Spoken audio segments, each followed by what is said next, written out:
So ayan guys, bali nga pala itong inverter na to, ayan o. Itong inverter na nga pala to guys ay muntik nang sirain ng butiki. So ang tawag nito ay inverter kasi ano siya, DC, direct current to alternating current. So 12 volts to 230 volts. So ito ang tinatawag na inverter. So mahalaga to sa mga nagkakabit ng solar. So dahil sa solar yung ginagamit ko dito. So kanina muntik na to sirain ng butiki kasi pinasok to ng butiki kasi dito siya pumasok dito siya pumasok yung butiki sa may blower. So pumasok yung butiki, tapos pagpasok niya naka-open to, kanina nakapatay ito, tapos pumasok yung butiki, pinatakbo yun, umikot yung nagkaroon siya ng power, yun, nagkaroon siya ng short sa loob dahil doon sa butiki na yun. So akala ko kasi nasira na to kasi yung butiki ay dumikit doon sa mga contact ng ng piyesa doon sa mga paa. So akala ko kasi shorted na yung mga piyesa. So mabuti ngayon naayos ko na siya, ayan naibalik ko na, ayan so okay na siya, back to normal naman ulit. Dahil kapag ganito nasira to ay sakit sa bulsa to kasi medyo mahal ang yung piyesa saka sakit sa bulsa talaga pag ganito. Saka dito ko nga pala guys nag-charge gamit ito. So yan AC volts, tapos hindi ko na magagamit yung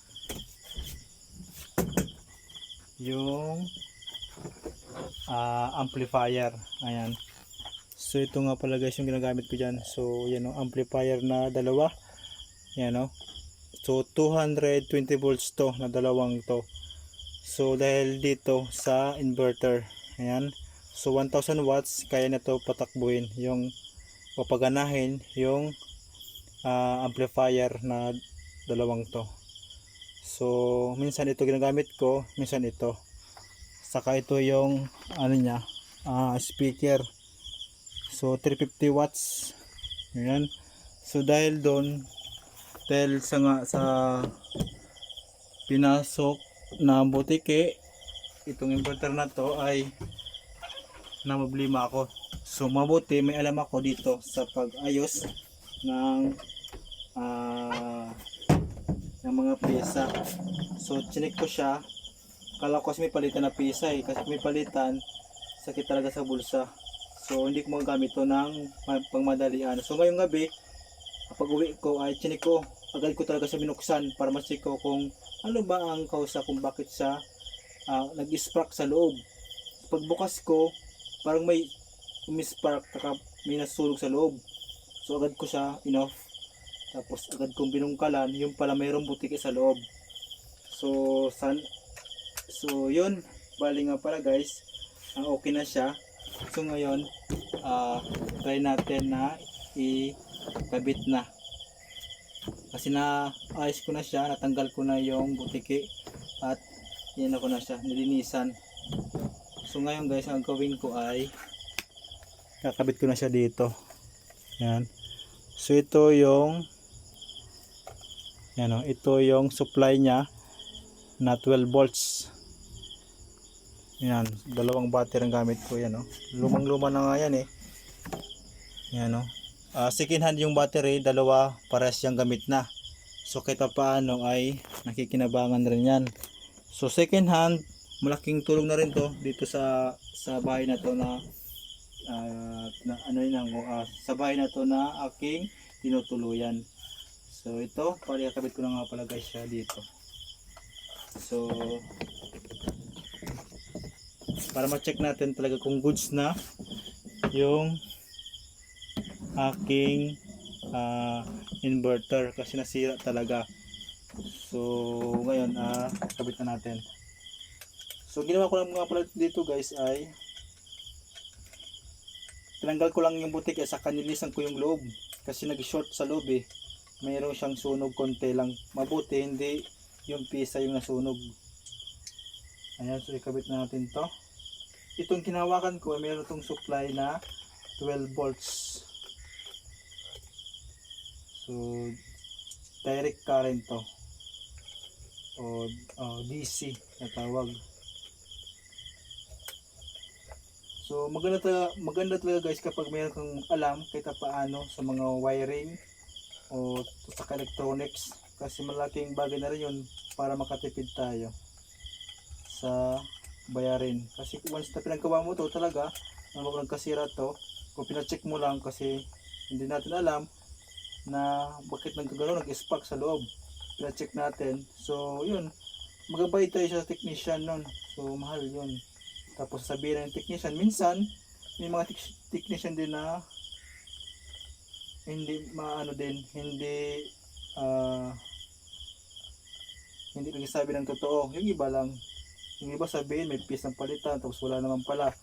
So ginawa lang ay tinanggal lang yung object sa loob na nakakasira o yung nakahaano sa loob, nagkaroon ng problema. May nagkaroon ng short na mga bagay tapos okay pa yung pisa, tapos sabihin lang technician ay may palitan na pisa, ganito yung pisa, tapos wala naman kasi hindi ko yung gawain na ginagawa kong ganun. Tapos sabihin ko gato kamahal. So wala. Hindi ko yung ginagawa kasi mahirap naman eh. So masyado tayo nun tawag dito. Mapagsamantala sa kapwa natin. So ayoko nung ganun. So ngayon guys, kabit na natin to. Ay ipakita ko sa inyo guys kung okay na. So hindi na siya nagkaroon ng problema, nag-fault. So power goods na siya. Tapos ito guys yung ating charger, and dito charge. Tapos ito yung ating electric fan. Ayan.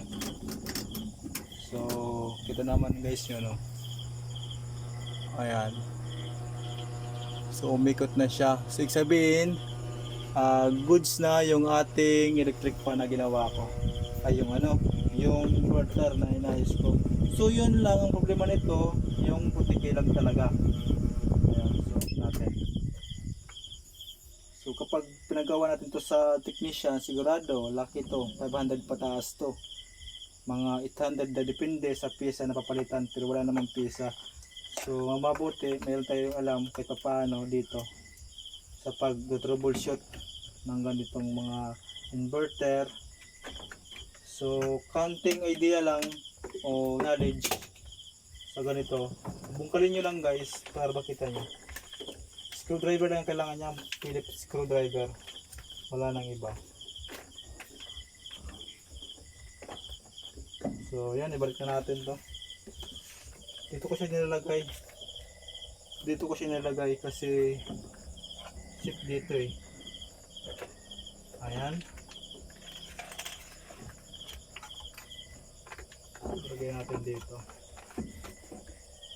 kasi yung kasi may ulan kasi dito, umulan kasi dito sa loob eh. Minsan lang yon karoon ng problema, pero minsan lang yon. So ayan guys, so okay na. So back to normal ulit yung ating inverter. So dito tayo nagkukuha ng ng supply. Ayan, dito tayo sa outlet na to. Ayan, so malaking tulong to na inverter. So ngayon, ng gabi ay ito yung ating voltahe, 11.6 volts na lang. So kasi hindi uminit ng maayos. Ayan, so ito yung ating outlet, male plug. So dito natin ilagay sa inverter. Tapos yung saksakan na to ay papunta na dito. So masyado ngayon maalikabok kasi nga dahil dito sa mga insektong to. Ayan, yung mga insekto dito eh. Ayan, pinubutas yung kahoy, tapos ito naging powder na siya. So yun, kaya hindi naman ganito talaga yung tsura yung tiksakan ko eh. Bago pa lang to eh. Yan, mga bago yan. So ganito yung itsura, parang lumang luma na oh. Ayan oh. So ngayon guys, okay na siya. Pwede na ako makapag-charge ulit ng cellphone. So yun. Ayan, hanggang dito na lang yung aking video. Thank you guys sa inyong panood. Hanggang sa muli.